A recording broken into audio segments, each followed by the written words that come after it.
안녕하세요. 오늘은 민수기 17장의 말씀을 가지고 아론의 쌍난 지팡이는 생명의 능력입니다. 이런 제목으로 함께 은혜를 나누죠.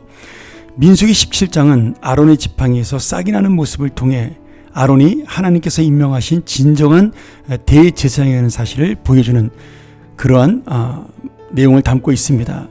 이 아론의 쌍난 지팡이 사건은 고라가 반역했던 문제에 대해서 하나님께서 결론적으로 많은 사람들이 여전히 이 모세와 아론의 리더십에 대한 그런 의심을 갖고 있지만 하나님께서는 모든 이스라엘의 족장들을 모아서 그 지팡이 중에 유일하게 아론의 지팡이에만 싹이 나게 하시고 생명력이 있게 하심으로 지금 하나님의 권위와 하나님의 리더십이 아론에게 임했다라는 사실을 보여주고 있습니다.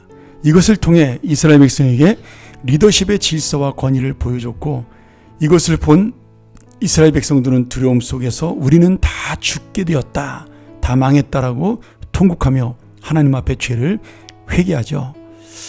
오늘 이 아론의 쌍난 지팡이에는 정말 영적으로 깊은 몇 가지의 뜻이 있습니다. 저희가 시간상 다 설명할 수 없지만 한 짧게 이 말씀을 보면, 첫 번째로 이 지팡이는 하나님께서 택했던 지팡이입니다. 아론의 지팡이 자체가 능력 있는 것이 아닙니다. 하나님이 그것을 싹이 나게 하신 거죠.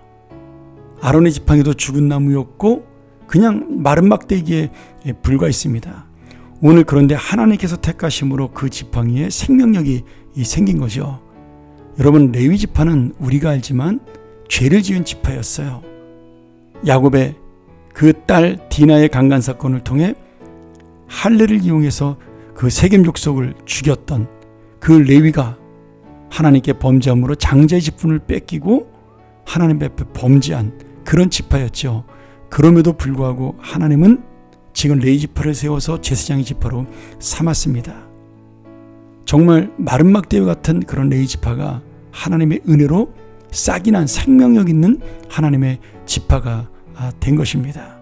그러므로 이 레위 지파는 바로 죄인인 우리를 구원하신 하나님의 무조건적인 은혜를 상징하며 우리같이 마른 막대 같은 부족한 자를 생명력으로 살리신 하나님의 은혜를 말씀해주고 있습니다. 또 이 아론의 쌍난 지팡이는 부활을 상징하는 지팡이입니다. 죽은 마른 막대기와 같은 지팡이에 살아있는 가지를 만드시고 거기에 살구나무 열매를 맺게 하셨어요. 여러분, 이것이야말로 죽음을 이기신 부활의 능력입니다.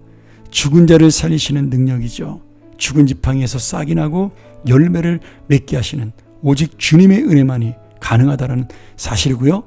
또한 예수 그리스도가 우리를 위하여 부활하실 것을 말씀해주는 부활의 상징입니다.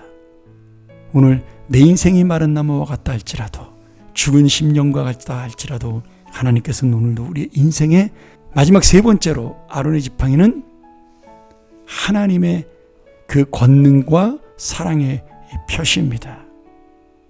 이 지팡이가 싹이 난 것을 보고 살구나무 열매를 맺는 것을 보고 그것을 믿는 자는 사는 것이요 믿지 않는 자는 죽게 되는 바로 하나님의 살아계심의 표징입니다.